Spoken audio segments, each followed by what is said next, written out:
Ladies and gentlemen, RosterWatch Nation, welcome back to the epic RosterWatch podcast brought to you by RosterWatch.com. My name is Alex Dunlap here with Byron Lambert, broadcasting this thing live on Periscope and on YouTube for the divisional round DFS breakdown. If you have any comments or suggestions or shit talk you'd like to get out, you can do so in the YouTube or Periscope comment section. We'll see them here in our feed and try and get to your questions. With that said, Byron, it's the divisional round. It's the best week of NFL football every year. It's going to be hard to top last week's wild card action, though, huh? Yeah, it might be hard to be the best week this year. That sure was fun last week. It was just, it kind of ended with a thud, right? But man, it was like that. It was to get those games. I said on Twitter, man, like I don't know what we did to even deserve it. Before we get into the DFS stuff, do you have any thought? Like, what's the best new coaching hire? Is it Matt Rule in Carolina? Is it McCarthy in Dallas? Or is it the judge and jury up there for the Giants? I don't know. For me, I'm pretty much waiting to go to the combine and have my first interaction with a couple of those guys in Rule and Judge. And then McCarthy was a rational hire by the Cowboys to me. I don't hate the McCarthy hire. It's not necessarily thrilling or inspiring, but it makes a lot of sense. It feels kind of retready a little bit. No, like a bunch of his assistants are a bunch of kind of older retread dudes. I expect McCarthy to have them competing for the division still next year, right? So yeah. Do you think you've never interacted with Matt Rule yet? Not that I can remember. Okay, he'll fire you up, dude. That guy, I'm telling you what, man, it's like going to a Tony Robbins event, but listening to one. It's not enough, though. It's not enough in the NFL to be fired up. Yeah, no. He got fired up enough to, dude. Tepper broke out the wallet for that guy. But man, it's like Michael Lombardi said on his podcast. You pay these players so much, you're paying these guys, $10 million, $12 million, $20 million, $30 million a year. It's like, how much do you really need to pay for, like, how much would you pay if you were pretty sure a guy was going to develop a really good culture for you? You'd pay a lot if you could. Doesn't count against your salary cap. So it's hard to find. There's not very many guys that are great managers of people and, obviously team leaders and, football minds, but really managers of people is the main thing. So you can be fired up like Dan Quinn, but if you can't manage the staff, different kind of fired up, right? Rule's a different kind of fired up. He doesn't say he's fired up. He just gets you fired up. Okay. All right. Yeah. So yeah, thanks to everybody for commenting. Ronald Martinez, what's up, man? Flex Network guys. John Sullivan says Hill Country. He's noticing my background here. The beautiful Texas Hill Country. Chris Trapasso, our boy. See you guys at the Senior Bowl in a few weeks. Yes, sir. Trapasso, we'll see you, man. Got to get a beer, catch up with you about what the hell you're thinking about these prospects. And we'll have a lot of something squirrely for sure. Yeah. You know what? Trapasso hit the Michael Gallup. He did. Evaluation. Good for pretty him. Square on the head. I didn't.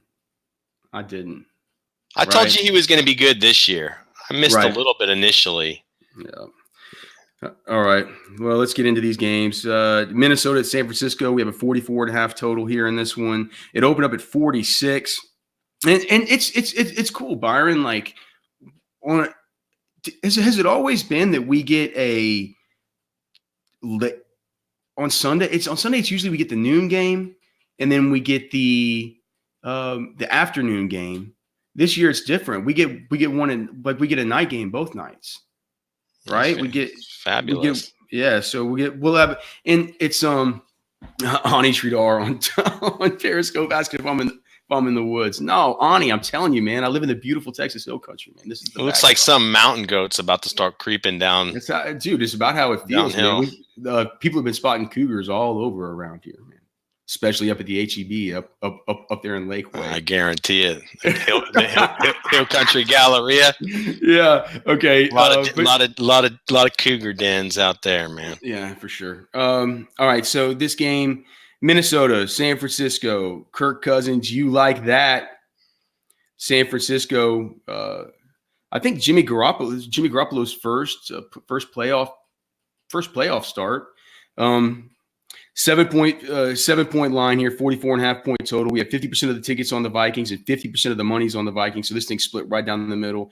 59% of the tickets on the over, 43% of the money on the over in this one. So a little bit of public sentiment for the over. Not really that much money line support there, or not too much sharp support there for that one. On the Minnesota side, I think with the injuries, we had Adam Thielen earlier this week popped up with an ankle after Wednesday practice. It turned out after looking into that it was it was like a laceration. So not quite as big a deal as, you would think about a midweek setback with something happening with the, any sort of tear or, I don't know, like sprain. Looks like he should be good to go. Stefon Diggs, we have the squeaky wheel from last week. He was acting like a little punk on the sidelines because he wasn't getting targeted enough. I don't know, but we have Dalvin. Obviously, it's great. This matchup's bad though because San Francisco, I believe. So we get D Ford back, we get Quan Alexander back, we get Jaquiski Tartt back. All of those things are really, really big pieces for that San Francisco defense. And then on the San Francisco side, when we talk about, the Minnesota defense, we've talked all year about how bad they are on the back end. And when you look at guys on DraftKings, like Deebo Samuel, like Emmanuel Sanders, I don't know if how much lineup construction you've done yet, Byron, but those guys at like 5,200 and 5,400 seem pretty appealing, given that, the struggles that they've had on the back end. And I believe you have the injury report pulled up. Is Mackenzie Alexander going to be out too? I can check that out. Yeah. So it's like, but that front, man, whenever you looked at him last week, Danielle Hunter has been just he's been a beast, dude. What they were doing with Everson Griffin, Danielle Hunter, I wonder if there's going to be a lot of pressure on Jimmy G and whether he's going to be able to deliver to these guys. It's 7 points. How do you see the action playing out? Mackenzie Alexander out for the Vikings. How do you see the action playing out here? Well, I'm thinking about the DFS action. I really don't have a whole lot of interest in this matchup from a DFS perspective. I think you can make a case for the 49ers defense. Certainly, I believe this is a contest where you'll have the opportunity to pluck a few probably fortunate DFS plays out of it if you can forecast it correctly. So, clearly Stefon Diggs shaping up potentially as one of those guys with the price tag on him coming down. Even without the Adam Thielen nicks and bruises, I'm not sure I love him, maybe matching up with a guy like Richard Sherman. Obviously, the squeaky wheel narrative kind of thought it could be Diggs last week. Made a little case for Adam Thielen last week, but it was just too hard to get onto him. I don't want to chase his points, so I feel maybe a little more comfortable with Diggs. Dalvin, it was a bad matchup for Dalvin last week too. So, the fact is it's the type of game where the Vikings have to go to Dalvin Cook, period. And they've got a good scheme to utilize Dalvin Cook. And so even in the tough matchups, when you get a good scheme, like a Kubiak type run game, you could still be pretty successful in those tough matchups. So I think you have to consider Dalvin if you're going to spend up on a running back this week. And then on the other side of the ball from the 49ers side, probably where my interest would lie.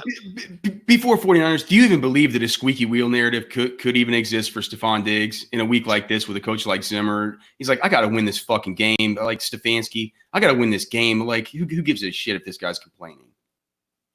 Well, the question is, it could be more that he gets himself fired up. It could be Stefon Diggs getting Stefon Diggs fired up, Yeah. So, yeah.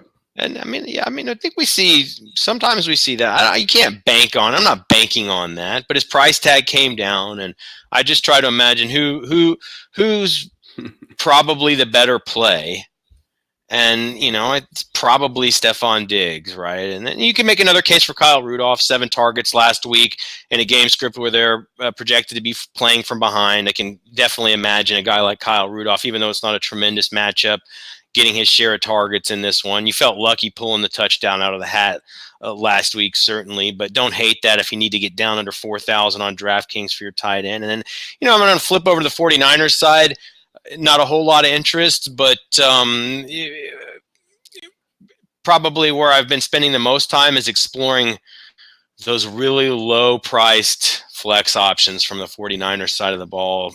Maybe if you can time it right with a Breida or a Tevin Coleman here, you can get in on those guys pretty cheap. I think that when we have people asking in the chat, Michael Yeager, what's up, brother? And this Sim Morale Freddie asking if there are any good cheap plays. I'm not sure that. Look, man. Of course, you're not sure. They wouldn't be cheap, right? I have some cheap plays that I like a little bit more. Man, probably Hollywood Brown. Well, I think everybody likes Hollywood Brown, and I'm a little bit hesitant about him. We'll get to him though. I worry about Coleman. I worry about Breida. To some degree, I worry a little bit about Mostert. And before we get completely into the San Francisco side, I want to say when you mentioned about Kyle Rudolph, I worry a lot about him too because of Jaquiski Tart being back. Just the splits with that guy in and that guy out versus tight ends have been stark. So just wanted to get that out there. Yeah, like I said, I really don't have much interest in this contest. I think you're going to be able to pluck a few good plays out of here if you can figure it out to help patch the holes in your roster. What about Debo? What about Emmanuel Sanders on DraftKings? They're 5,200 and 5,400 each. It's like I think I'm interested in both of them. If I could tell myself a story that this game is going to be a game that's going to be, competitive and one where the passing game is going to be utilized heavily. It's just like, I don't know, man. Do you think therein lies the problem, is that you're interested in both in a game where the 49ers are heavily favored? I mean, it's kind of hard to. How interested can you be in that situation? Fair, given the fact they are relatively well priced, it's going to be difficult to choose, right? Right. We have Michael Yeager asking in the chat here if we're going to be talking any one and done stuff. I mean, I guess we could. If you're playing one and done, do you even get it? I think if you're playing one and done and you still have Dalvin left, it's probably a good place to get involved with him, or even, Thielen, Diggs. I think San Francisco probably wins this game. Yeah, I mean, you got to play your Vikings in this one. Yeah, I think if you still have any of your Vikings left, I think this week is smoke them if you got them. And I think I would probably stay away from Kyle Rudolph just because what we talked about earlier with the splits with and without Jaquiski Tart on the field. What about Mostert? I think a lot of people will be looking at him in the mid range if they're not on Damian Williams, because it just feels like people are going to want to pay up for Lamar. They're going to pay up for Mahomes. It's really hard not to want to pay up for Kelsey and or Kittle. You think so? I mean, I didn't like Jared Cook last week when you liked him. I mean, you talk about Jaquiski Tart. I mean, Harrison Smith is a beast. I don't understand how to get so excited about these tight ends, the Vikings. The thing I'm worried about, here's the thing I'm worried about with Kittle is he's such a good blocker, and I wonder if the pressure does start getting to Jimmy G, if they kind of keep him in, right? They keep him in to help block and stuff like that just a little bit more. Danielle Hunter's such a beast, dude. Sometimes you got to handle those guys beast on beast. And I think also with those, if you're just looking for like the showdown type of play, and you can play showdown plays on these 4-game slates. We saw it last week. I mean, if you have my best lineup last week, I played Taysom Hill at my quarterback. That's a showdown kind of move, right? You'd never want to do that on a real 4-game slate. But with all the variability in these 4-gamers here in the playoffs, what about it? I mean, what if you wanted to squeeze in Kyle Juszczyk, hoping he gets 4 catches or something, using him to chip off the sides there on the Griffins and on the Danielle Hunters of the world? I suppose you could. I mean, it's just not how. I mean, for me, I perform my best when I come up with 3 to 5 solid lineups, and I roll with those. And it's just hard for me to get those plays into, that set of lineups. Raheem Mostert's going to be the second highest owned running back on this slate. What do you think of that? I think he's too expensive and it's a little bit unpredictable what the situation is there. I don't really like it. I'm not going to. It's unlikely I'll have much Raheem Mostert. Do you find yourself getting? Is he he's a 13, 15 touch guy? I mean, doesn't move the needle. I'm a whole lot more into a guy like Damian Williams. I mean, you brought him up. I was trying to wait for that matchup, but I can get a lot more excited about something like that. Michael Yeager's asking in Twitter about Quan. Yeah, I mean, we talked about D Ford and Quan Alexander being back. I mean, they're bringing back three of their best options on the whole defense. Quan Alexander he's fast. He's awesome. He's what do we say about Jason Light? There's nobody in the world who makes him light up like his golden son. Yeah, that was his. His little value he uncovered in the draft. That was his guy.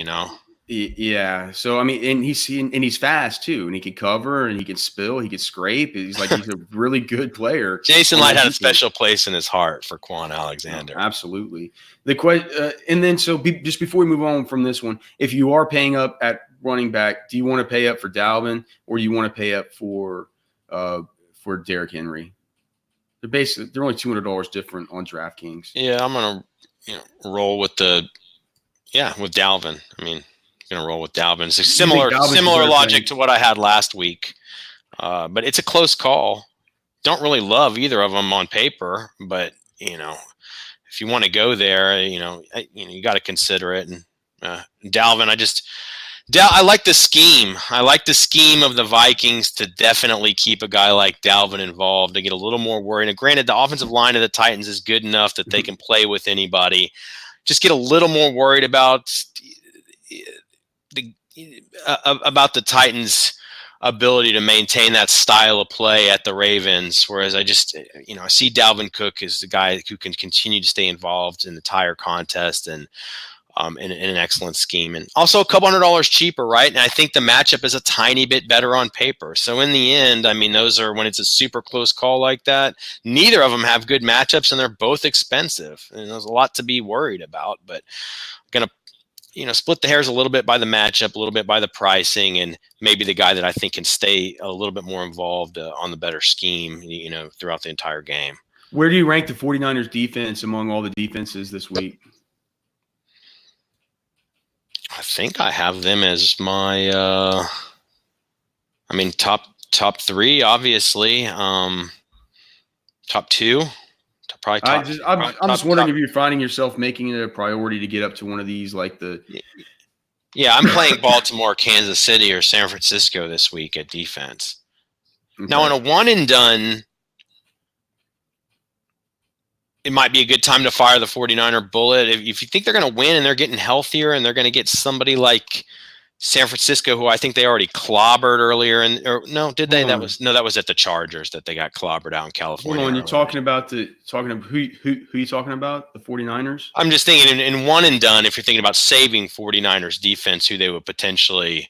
It'd be Seattle it'd be Seattle or Green Bay. Yeah, that's what I'm saying. How much more do you like that than just go ahead and fire in the 49ers defense? Yeah. I agree. I think that makes sense. And for one and done to go Seattle this week, because we would have, you haven't used Baltimore, but would you want to use Baltimore against the Chiefs? You want to use Baltimore this week, man. I mean, this is the time to use Baltimore. I think so too. I think maybe this is the time in one and done to go ahead and use Baltimore, and then maybe save San Francisco. Hopefully fully healthy next week. With, I'm not sure the Packers or the Seattle's coming to town with any more firepower than the Vikings are. So, fair enough. Shout out to Ronald Martinez in the chat, man. He says, thank you for helping me win my league.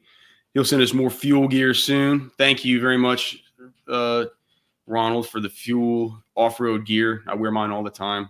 Hey, Alex, a good time to congratulate some of the RosterWatch Listener League winners on the season. Are we going to keep just congratulating Sully from Houston over and over? Hopefully annually, because we like hanging with Sully from Houston, man. Do you know what we need to make is a Listener League Hall of Fame, and he needs to be the first member of it. Well, I've sent a few emails to a few winners that have been contacting us about their, thanking us for the season. If they're going to have any photos with trophies or cash prizes or winnings or anything, make sure to send them on over to us. Yeah, send them on over to us. RosterWatch@gmail.com. But yeah, it sounds like a few of the Listener League winners already talking about coming to Vegas to visit with us live and in person at the NFL Draft this year. I see Sully from Houston took down Banana Hammock Boys.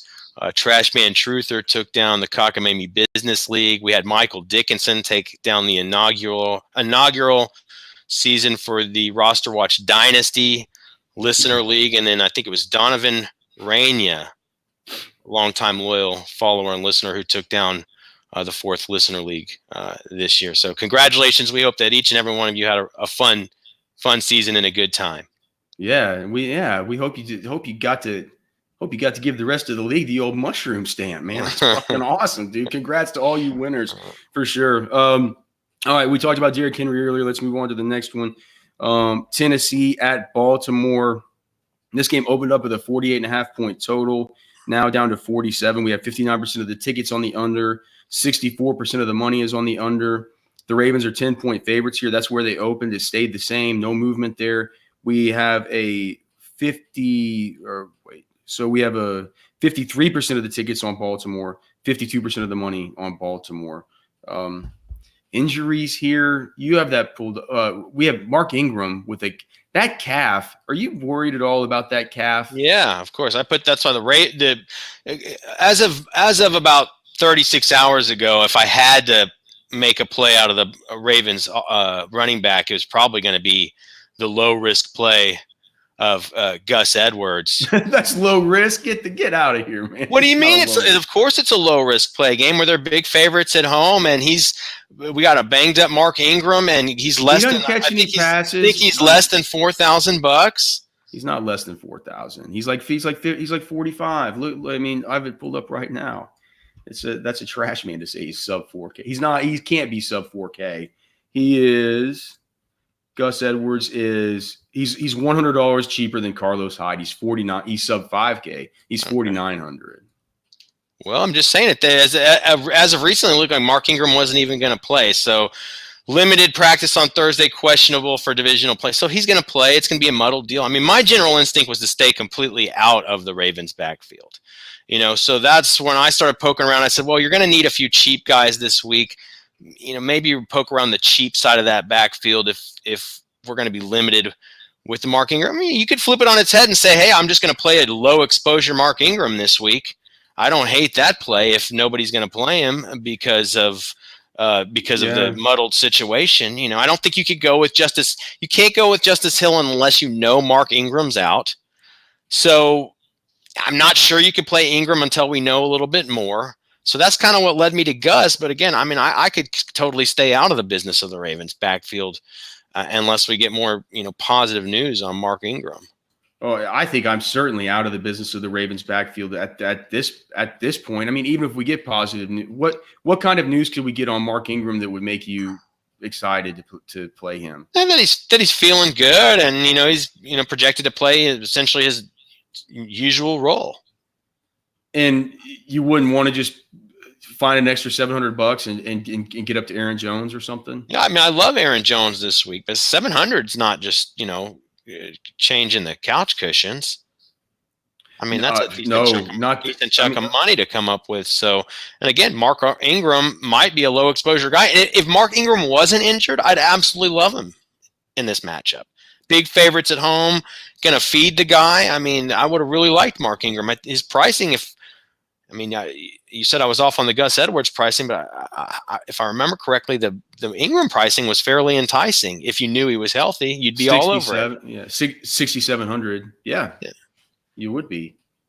I don't know if he is. I think you pull the plug. I mean, to me, I want Mark Andrews from the Ravens side of the ball. That's my key core play from the Ravens offensive side of the ball in DFS. All right. Well, I mean, what do you think about, why do you love Mark Andrews so much? He's the go-to guy in that offense, especially if we've got a compromised backfield. He's the go-to target for Lamar Jackson. So this is a game where I expect Mark Andrews has been awesome this year. It's a So game he's where back on the injury report this week. he's always on the injury report. Well, and I mean, some of these guys are starting to get off the injury report. Mark Andrews perpetually on injury report. It's also, as far as the slate goes, it's the number 2 tight end matchup. It's one of the better Exactly. It's not a thrilling matchup compared to the entire league, but it's one of the better matchups that's left here at our fingertips. And so you just kind of, you kind of reconcile all of that. And, to me, it becomes pretty clear that Mark Andrews is a really nice play at tight end this week. Do you like him better than Kittle? Yes. Everybody's going to be on Kittle and Kelsey. Oh, good. Probably won't be on either of them. I mean, I'll be on Andrews a lot more than I'll be on Kelsey or Kittle this week. That's a contrarian hot take. It really is. But I like it because I've like, whenever you jam those guys in, like what kind of I've made so few Mark Andrews lineups that I don't even know how much cheaper he is than these other guys. So, I mean, he's only 600 cheaper than Kittle. He's only 800 cheaper than Kelsey. Kelsey has the best matchup of all the tight ends this week. I just think Patrick Mahomes I love the Chiefs offense this week. Mahomes is going to be my core quarterback play. He has so many options. Of course, Kelsey can go huge, there's so many options for Mahomes. And I'm going to also be compelled towards Damian Williams this week. So Andrews is a clearer play, especially if it's close and the price tag that's $600 or whatever. Again, that's going to be you're potentially going to need that extra coin. Michael Yeager asking in the chat which Ravens wide receiver might be the play, if any, or better to go with Mark Andrews. Well, all right, so talk about Marquise Brown then. I mean, he's off the injury report. If you look at his game logs, here's the problem with him. It feels like at 4,400, I feel like in tournaments he's going to be 25% owned, 30% owned. He's just getting so much talk and so much buzz, and just, ever since the week 1 and week 2 with just the explosion games, these last few weeks, I mean, 3 of the last 4 weeks, he's gotten you 3.5 or less points. There was a 14 and a half pointer in there versus the New York Jets, but he is the number 1 wide receiver for them. He is fast as shit, right? Adoree Jackson's fast too. I don't think he's as fast as Marquise Brown. What do you think? When he's that highly owned and he's that volatile a fantasy option, in your tournaments, are you going to play Marquise Brown, or are you going to possibly look elsewhere? Since you're so high on Mark Andrews, I just think it's going to be a lot like last week, where it's going to be difficult to really uncover too many guys that are cheap that you can really get too excited about. And there's a lot to be concerned about with Hollywood Brown, but I just think we're going to find ourselves forced towards him, when constructing our lineups, is you're going to look and you're going to say, what other cheap options do I have? He's a guy with, mega upside. Again, it feels pretty low risk at that price. I mean, are you feel more comfortable rolling out a Sammy Watkins or a Duke Johnson? Not necessarily. I think Marshawn Lynch is going to be the other guy that's relatively cheap that you can maybe get more excited about than a Hollywood Brown this week. But, that's kind of the group for me, or at least, the meat of it. And, Hollywood's got so much upside. I think that 25% ownership will come out of it's going to happen by default. I don't know. You know what I mean? Well, you find yourself there a bunch. You find yourself like, well, who's this sub, or who's this mid 4K guy? Which mid 4K guy am I going to choose? Is it going to be Sammy Watkins? Is it going to be, I think Sammy Watkins will be popular too, Yeah. But what about on the Titans side? Obviously no Tannehill. Well, AJ Brown's price came down this week, so I can, in a game where they're going to have to be playing from behind, probably on the road, can maybe get excited about AJ Brown in a week where his price has come down and his ownership will probably come down, given that he kind of ghosted folks last week when he was a bit overpriced. And that's probably is going to be my main source of interest on the Titans side. And certainly, once again, you can make a case for Derrick Henry. I mean, he's kind of matchup proof, right? So I don't have any beef with getting a Derrick Henry lineup together either. What about I can't ever go back to Corey, or I didn't go to Corey Davis last week, thankfully, but got everybody a goose egg who decided to go with that galaxy brain play. Same with Todd. I think Tajay Sharp didn't quite goose egg you, but he did something else. Jonnu. Horrible matchup this week. What do you do? I mean, you play Derrick Henry, or maybe you play AJ. AJ Brown is just one of these guys where you can say, I don't care about the matchup. He's AJ Brown, but I kind of care about the matchup. Tannehill's not throwing the ball very much. How many times did he throw, even have to throw the ball last week? Let's see. He threw the ball last week. Oh my God. What if I gave you an over-under last week of 16 and a half attempts for Tannehill? Did he go over or under? I'll say over, but I'm nervous. Oh, it was under. He had 15 attempts last week. I have a hard time playing AJ. I have a hard time playing AJ Brown. Do you think that Derrick Henry is capable of inserting his will the same way versus the tough matchup of the Ravens as he was the tough matchup of the Patriots? Yeah. If they get him the carries early and they do it the whole game, he certainly does, man. And the Ravens' offense could be compromised a little bit if the run game's not quite itself. I mean, gun to head, I probably favor Mahomes a little bit over Lamar Jackson this week. So ultimately, in this matchup, Alex, I see myself probably compelled towards a Mark Andrews Baltimore defense type stack coming out of this contest. Any other thoughts on this game? Any other plays? Or obviously Lamar's a great play. I'll be deciding between him and Mahomes unless I find somebody who I think I'm going to be deciding between those two, and at least in my main single entry and 3 max tournament lineups. I don't play much cash on these slates. Anybody else you can even think of? I'm trying to. There's no Adam Humphries this week. They're like, you can't go back to Tajay Sharp after last week. Any kind of weird Seth Roberts or Willie Snead love from you? I saw Willie Snead had a decent touchdown. You could put Snead in there if he's super. He's obviously super cheap. You could Snead isn't. It's said all Christmas. Jingle balls to the walls, fellas. Listen up here. It's time to gear up and get yourself the gift of shaving this holiday season. And it still is the holiday season. And I'm talking about the Manscaped Perfect Package 2.0. This revolutionary company, Manscaped, has redesigned the electric trimmer, the new Lawnmower 2.0 proprietary skin-safe technology, so it won't nick or snag your nuts. It won't be like this stuff where you're having to use I'm telling you guys, it's fucking easy. Like, you just put down this, they give you like a little doggy puppy mat, right? You put it down, get the Lawnmower 2.0. You don't shave it all completely off if you don't want to. They have little guards on there you put on. Get yourself manicured, man, all fixed up. And then you have this crop preserver that you kind of rub on your hands and kind of just get rubbed all around on your balls.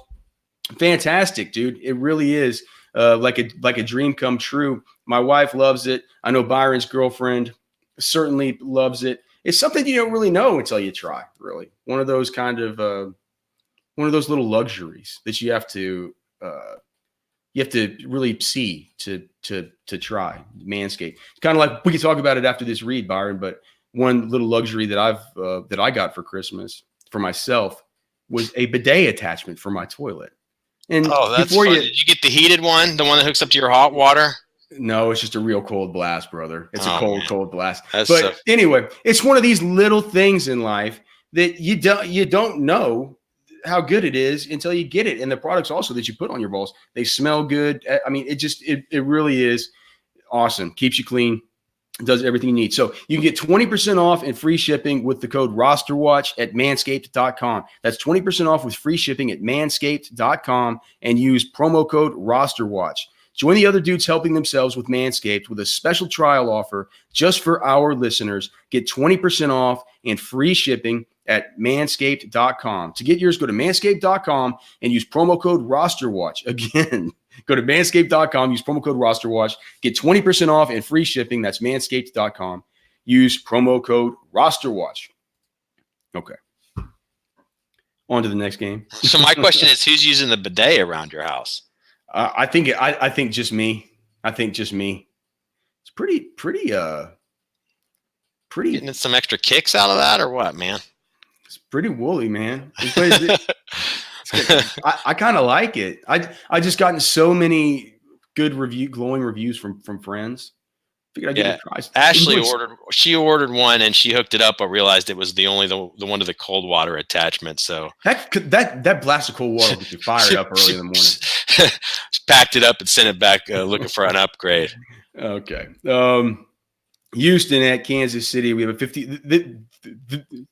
This is the game, right? Yeah. Yeah.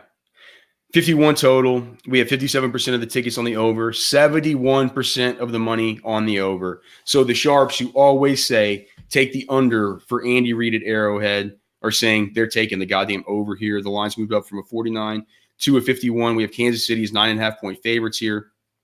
52% of the tickets on Kansas City, 61% of the money on Kansas City here in this one. I think Kansas City smokes the Houston Texans.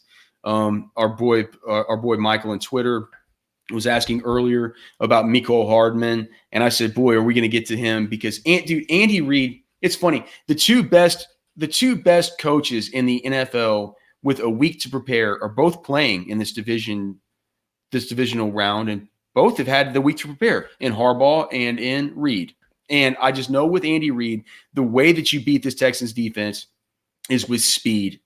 And they have it for days with Tyreek Hill and Mecole Hardman. And I know that Mecole Hardman has not gotten the targets recently. Actually, if you look at his target numbers over the course of the last 3 or 4 weeks, it's downright pitiful. I mean, there are games where he gets you a legitimate goddamn donut, you know? But with all this time to prepare, looking at how everybody just continually torches the Houston Texans' slow secondary. Byron, are you telling me that Andy Reid didn't think up any ways this week to use Mecole Hardman against these idiots? I think he thought up a lot of ways to use everybody this week. The way I see this matchup is that this is the spot. This is the prime spot for the Chiefs to heat their offense up. It's time to tune the offense up this week because they're going to need it next week when they go to Baltimore. And, the offense, one of the issues with Mahomes this year is that the defense was so much better this year that they weren't having to push the pace the entire game and really blow the top off with the offense for 4 quarters. However, I believe Andy Reid knows that's going to have to change when he's going to have to match up against the teams that lie ahead in this playoff field. And coming off the bye, they're going to want to get into a rhythm on offense and I think really start heating that Chiefs offense up. So I don't even care that the Chiefs are favorites, had been pretty sizable favorites throughout most of the week on this one. I don't think they'll take their foot off the gas pedal because they need to get in rhythm. So, to me, it could be a lot of production that trickles down to everybody. But the way I'm going to look at this one is a lot similar to the way I looked at Josh Allen and Devin Singletary last week, is that probably Mahomes and Damian Williams are going to be 2 of my favorite plays on the slate, and I'll have my lineups where they're separate. But much like, to your credit, Alex, you said, in last week's podcast, was certainly those are 2 guys you can get together and play in the same lineup. And I did a whole lot of that last week. It served me very well. So, I can see getting Mahomes and Williams together. I can see separate. I love playing those. I mean, he could hit him on a swing pass, one of these wheel routes for a 60-yard touchdown. That's well within the range of outcomes. Yeah, part of the reason I can't get in on it maybe as heavily on Kelsey as somebody like Andrews. Again, I understand Kelsey could have a monster game, and I don't want to get totally blanked on him, but it's a great matchup. Just to me, all arrows point back to Patrick Mahomes in this matchup. So. The action could go. There could be abundant action that's enough to go around, but I think there's a pretty good chance that the action gets spread around, from Mahomes to a variety of weapons, and so that's that little bit of lack of clarity there that brings me off of Kelsey more towards Andrews, who I feel is a clearer, option, maybe just lone option almost for Lamar Jackson. So that's kind of where I'm at on that. But to your point, if it's going to be, or if I'm going to utilize that type of logic that this is going to be a spread it around kind of deal, then oftentimes that trickles right down to a guy like a Mecole Hardman in an Andy Reid in a situation like this where they've got a tremendous, I mean, it's just a tremendous matchup for Andy Reid to go get this Chiefs offense running on all cylinders. I think Sammy Watkins is going to be really popular because people are going to say he probably projects for 5.5, 6 targets here in this spot. He's been a favorite of ours for basically since we scouted him as far from the talent side. And he was AJ Brown before AJ Brown came along, kind of running back body and that ultra sick wide receiver prospect. You know what I mean? He's just been so undependable for fantasy outside of the explosion in week 1. He'll probably be about 20% owned at 4,300. I mean, only 2 targets week 17, but the right before that, the last 3 before that, 8, 4, and 5. I think of what Sammy Watkins, 5.5 targets. Do you take the over or the under? I may take the over in this one. It's close. So, I mean, that kind of makes him a good play, too. It gets to the point where you're like, which Chiefs am I playing? If I'm playing Mahomes and I want to play Damian Williams, like, I agree with you. Those are two that I think I'm going to play Damian Williams regardless, even though it looks like he'll be the most popular play on the slate. It just makes too much sense.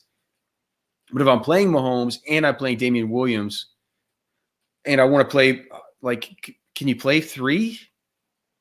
Yeah, it's an offense you can do it from. You got to be so careful. You know, when you look at these game stacks before you start getting into 3-4 person game stacks, you got to really consider the teams involved. You know what I mean? Before you stack it up too big. And I think this is one where you can do it. I mean, for me, Sammy Watkins is going to be my number 3 play from the Chiefs side of the ball in that matchup this week.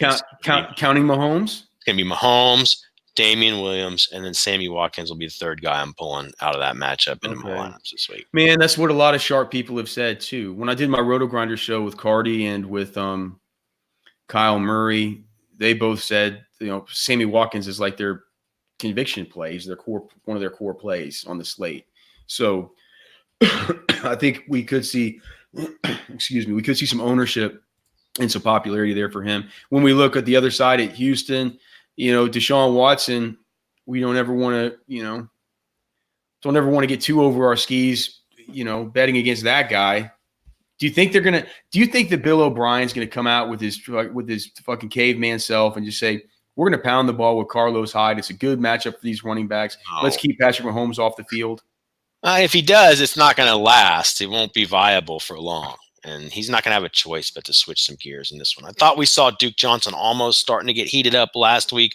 Maybe this could be the matchup where that could actually happen. I view him as a safe play, but I don't want to bury the lead. I mean, Deshaun Watson is my QB3 this week. You should not forget about him this week. I'd say it's somewhat prudent if you're making more than 3-4 lineups this week to consider putting yourself together, you know, your best Deshaun Watson lineup and, you know, getting that into your portfolio. And then, you know, from the Texans side of the ball, I mean, in DFS and in one and done, I mean, this is where I'm ready to fire my big DeAndre Hopkins bullet.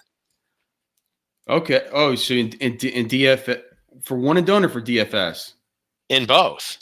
Oh, really? Are you more interested in DeAndre Hopkins than Tyreek Hill? Yes. Really? No question. Yep. The match, that's crazy. I mean, one Thornhill's out, right, for the Chiefs. That's a big deal to their secondary. That is a bunch and the other thing is Will Fuller. It looks like he's probably going to go. He's been limited participant. I mean, that even if he is just limited, if he could be out there as a decoy, that helps DeAndre Hopkins, I think, immensely. If he's out there and he can just be himself, I want to play him. If we get word that Will Fuller's himself, then that's like my favorite play on the slate. I mean, they don't have a choice but to go to DeAndre Hopkins in this one. And, you know, if you look at it last week, he ended up performing. That was a tough matchup last week when they didn't really have anybody to worry about but DeAndre Hopkins. And he fared wasn't a monster game, but I mean, he did damage against Tre'Davious White. He was doing damage in that one. So, not for the first half. Yeah, but in the second half, and I think that's the kind of mode that these Texans are going to have to be in, man, against on the road at the Chiefs. So ultimately, the Texans are going to have no option but to go to DeAndre Hopkins. in this matchup. And look, in one and done, you're not sure you're going to live to see another day with Hopkins if you haven't fired that bullet yet. It's a big over under. It's time to roll him out. And then DFS, I mean, it's the perfect game script. You know, they're dogs and a big game total. You know, I think you got to get pretty excited about DeAndre Hopkins. You know, again, Mahomes, I mean, you can make a case for any of Mahomes' targets, but that's the problem. He's got a whole lot of them, right? And to me, DeAndre Hopkins is a clearer line to being a primary source of targets throughout the entire 4 quarters of the game for Deshaun Watson than Tyreek Hill is for Mahomes. Not that they can't happen, but just if I got to split those hairs. Okay, well that's and then any interest in Darren Fells? I mean, it looks like Jordan Akins has been limited this week, so we might not get the same.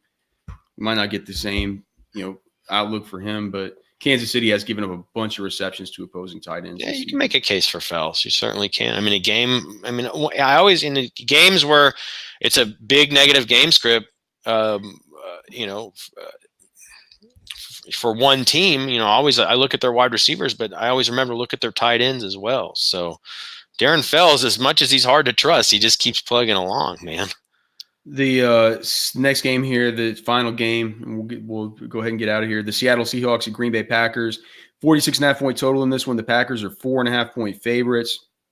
58% of the tickets on Seattle, 57% of the money on Seattle, 66% of the tickets on the under, 72% of the money on the under. So do you like DeAndre Hopkins better than Devontae Adams here in this spot versus this shitty Seattle secondary? Yeah, those are my 2 high-priced guys I'm after this week, but I do like DeAndre Hopkins better than Devontae Adams. But those are my 2 guys at the top. God, it's going to be interesting making our model later today, just putting it all together with your trends and mine, because I hadn't really thought. We'll see what the model says. Well, I mean, we'll just add in our trends, manually. So what about let's just Jamal Williams is back. How much does that affect Aaron Jones as far as you're concerned? Aaron Jones I noticed I started pulling the touchdown props already. Aaron Jones is minus 250 to score in this one, which is by far basically 2x 2x the best touchdown odds on this whole entire slate for any skill position player. What do you think of that? Do you think Jamal Williams mixes in? How interested are you in Aaron Jones? Pretty interested in Aaron Jones. I like him quite a bit this week. He's probably my favorite high-priced running back on the slate. I mean, when I was going through the high-priced guys, he was the first one. I said, okay,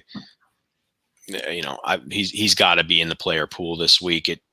I have to think a little bit more about Derrick Henry and Dalvin Cook and splitting the hairs between those guys behind him. But at the top, I like Aaron Jones. He's always a little worried about a Jamal Williams swindle, but that hasn't been as prevalent as maybe it once was or seemed to be. And I mean, this is a big game, and now I'm seeing things too. Not that this is all that consequential or material or maybe causal, like you've said sometimes but there does seem to be something going on in Packers ethos out there on social media about this being Aaron Jones week, and I kind of saw that totally separate from the ideas I had come to, going through the slate earlier in the week. And so, maybe just a little more confirmation. There's some kind of intelligence built into the entire industry and community. And there seems to be a lot of momentum for Aaron Jones. This is, this is just, I was just sorry. I was just reading about the Seahawks offensive line. We'll talk about them in a second, but the rest, Devontae Adams. Can you play Allen Lazard? This is a great tight end matchup. I mean, if we wanted to play the mummified corpse of Jimmy Graham, you can do anything, but it's hard to make that maneuver. There's other cheap guys you can mess around with. And could you play Jamal Williams? Maybe if the Packers were big underdogs, and Jimmy Graham was cheap in a great matchup, I could look at it a little bit more. You could play Jamal Williams. You can. It's hard to make him a priority, but if you're going to have a whole bunch of lineups, I think you would never create a lineup based around Jamal Williams, but you could conceivably find a way to slide him in as a low price RB2 or flex, and maybe a lineup where you've got some Seahawks in there and you want a correlation somehow in the bottom of your lineup. Maybe you could come to that conclusion. This is just all right. So moving on to the Seahawks, this is just bad. I mean, they have had to bring Chad Wheeler up off the practice squad. They've had to you remember how bad he was when he was with the Giants? Just very, very, very bad. Actually, they have four offensive linemen: Dwayne Brown, Mike Upati, George Fant, and Joey Hunt, who have all been out this week with injuries. Carroll's acting like Dwayne Brown should be good to go, but they're going to be missing a couple of these guys. I mean, what's his name, man, from the Senior Bowl? That kid that we did the YouTube stuff with. He's a pack. He's good now, though, right? He turned good.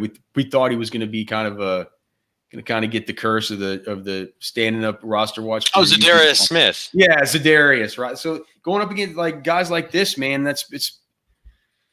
I worry about that offensive line matchup. I know they're not going to be able to get the run game going. Pete Carroll has come out this week and said that they want to get Marshawn Lynch more involved, which sounds like basically the worst idea I think you could possibly have, right? He looks old. He looks kind of slow. But Travis Homer hasn't looked any better. That offensive line's in shambles. So what does that mean for Russell Wilson? Does it mean that the run game's going to stall, so he's going to have to go hero ball and put the game on his shoulders in this final matchup of the divisional round? And do we like Lockett and Tyler Lockett is more expensive this week than DK Metcalf, by the way, which is on draft. What do you mean? DK on DraftKings? Isn't DK a little more than Lockett this week? Oh, what did I say? Lockett's? No, I think said you transposed that, or maybe I misheard you. I find it surprising that DK Metcalf costs more than Tyler Lockett this week, which is the case. DK Metcalf $6,800, Tyler Lockett $6,600. Everybody wants to play the late hammer in DFS. I think a lot of people are going to be playing Russell Wilson stacks with these guys. I'm not sure how many people are going to be on the run game here. What do you think? How do you see it shaking out on the Seattle side? Well, I got to draw the line somewhere in the field for the player pool. And when I split all the hairs, it's just difficult for me to rank Russell Wilson over Deshaun Watson at QB3 this week. And so if you don't crack my top three QBs, I'm probably not making any lineups around you this week. So for me, Russell Wilson's kind of off the table, for the lineups I'll be making this week. Tyler Lockett, I think with the price tag coming down, it's might be more intuition than it is actual fact, but it does feel like with the price tag coming down after the breakout from Metcalf last week against a bad secondary, that in a tougher game against a tougher defense where they are going to be playing from behind, feels like Russell Wilson. Bigger, more physical corners too. Yeah, it feels like Russell Wilson could end up going back to his guy and Lockett. I see Lockett being a more prevalent target this week. So, and the pricing helps make that decision. So on the, Aaron Jones, Devontae Adams on the Packers side, and then on the Seahawks side, I have a little bit of interest in Tyler Lockett. And then, I was kind of surprised. I mean, I believe Marshawn Lynch's price tag has come down from last week to this week. So last week I just found him to be price prohibitive. His pricing was kind of exorbitant for, what he was last week. But when I was looking over a slate earlier this week, I had seen on DraftKings that maybe Lynch's pricing was a little more palatable this week. And who the hell else do they have? I think he gets some goal line carries. Are you going to play Marshawn Lynch this weekend? I think so. Okay. All right. That's the pod. All right. Thanks so much to everybody for listening here on YouTube and Periscope and all that. Of course, I'm Alex Dunlap. He's Byron Lambert. Find all of our content at RosterWatch.com. I'll cut that out of the pod and put it up on Apple Podcasts, where you should subscribe for a bunch of awesome content coming up. Senior Bowl, Combine, Pro Day Tour, et cetera, as we get out of DFS and into prospecting season. So with that said, thanks, fellas. Peace.